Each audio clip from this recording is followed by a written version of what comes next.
আমি রান্নাবান্না নিয়ে বরাবরই এক্সাইটেড থাকি। তো এখানে আমি নবাবী সেমাই রান্না করার জন্য যা যা প্রসিডিউর দরকার সব কিছু কমপ্লিট করছিলাম। প্রথমে আমি ঘিয়ের মধ্যে লাচ্ছা সেমাই, গুঁড়া দুধ আর চিনি মিক্সড করে হালকা করে ভেজে নিয়েছিলাম। এরপরে 1 কেজি পরিমাণ লিকুইড দুধের মধ্যে আমি ঘি দিয়েছিলাম, কনডেন্স মিল্ক ইউজ করেছিলাম। যেহেতু কনডেন্স মিল্ক এমনিতেই মিষ্টি হয়, তাই আমি আলাদা করে এই দুধের মধ্যে কোনো প্রকার চিনি অ্যাড করব না। এই কনডেন্স মিল্কের কারণে এমনিতেই মিষ্টি হয়ে যাবে। এরপরে এটা একটু ঘন হওয়ার জন্য কর্নফ্লাওয়ার অ্যাড করেছিলাম। যেহেতু একটু ক্রিমি টাইপের নবাবী সেমাই বানাবো, তাই এটা তো মাস্ট বি ঘন হতেই হবে। কিছুক্ষণের মধ্যেই এটা অনেকটাই ঘন হয়ে এসেছিল।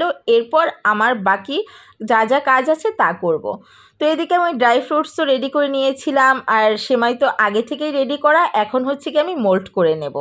আর এই নবাবী সেমাইটা কিন্তু খেতে বেশ ভালো লাগে। যারা একটু অন্য টাইপের সেমাই খেতে পছন্দ করেন বা একটু ভিন্নধর্মী ডেজার্ট খেতে পছন্দ করেন, তারা চাইলে কিন্তু বাসায় এটা ট্রাই করে দেখতে পারেন। তো ফার্স্টেই আমি ফার্স্ট লেয়ারে ভালো মতো সেমাইটাকে সেট করে নিয়েছিলাম। এর উপরে মালাইটা দিয়ে নিচ্ছিলাম। আর মালাইটা দিয়ে এত সুন্দর ঘিয়ের আর দুধের স্মেল আসছিল, যেহেতু দুধটা অনেকক্ষণ সময় নিয়ে জাল দিয়েছি প্লাস ঘিও ইউজ করা হয়েছে, তাই স্মেলটা খুবই সুন্দর ছিল।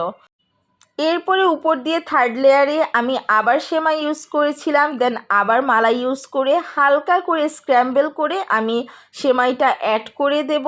এভাবেই ফুল ডেকোরেশনটা আমি কমপ্লিট করব। এছাড়াও বিভিন্ন রকমের ড্রাই ফ্রুটসও উপরে দিয়ে দিয়েছিলাম, যাতে দেখতেও সুন্দর লাগে প্লাস খেতেও বেশ মজাদার হয়।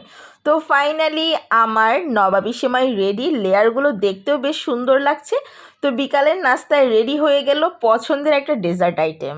এরপরে ভালোভাবে সেট হওয়ার জন্য 2 ঘন্টার মতো নর্মাল ফ্রিজে রেখে দিলাম, আর রেডি হয়ে গেল সার্ভ করার জন্য।